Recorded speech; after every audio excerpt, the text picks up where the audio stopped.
மக்கள் தொகை அடிப்படையிலே நாடாளுமன்ற தொகுதிகளுக்கான மறுவரையறை மேற்கொள்ளப்பட்டால் தமிழ்நாடு உள்ளிட்ட தென்னிந்திய மாநிலங்கள் பாதிக்கப்படும் என்கிற முன்னெச்சரிக்கை உணர்வை மேற்கொண்டு இந்திய அரசின் கவனத்தை ஈர்க்க வேண்டிய பொறுப்புணர்வோடு இந்த கூட்டம் நடைபெறுவது நம்பிக்கையை அளிக்கிறது.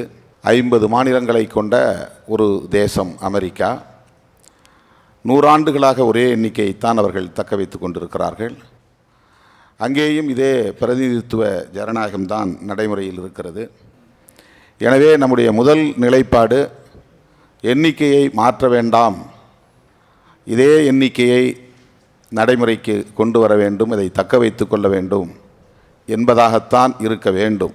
எண்ணிக்கை சமநிலை மாறக்கூடாது. 39 இடங்கள் நமக்கு இருக்கின்றன. எண்ணிக்கையை மாற்ற வேண்டாம் என்பதில் நாம் உறுதியாக இருப்போம். அதையே தொடர்ந்து வலியுறுத்துவோம். மாண்புமிகு முதல்வர் அவர்கள் தென்னிந்திய மாநிலங்களை ஒருங்கிணைப்பதற்கான ஒரு கூட்டு நடவடிக்கை குழுவை அமைக்க தீர்மானத்தை முன்மொழிந்திருக்கிறார். அதாவது நாடாளுமன்ற உறுப்பினர்களை கொண்ட ஒரு கூட்டு நடவடிக்கை குழு.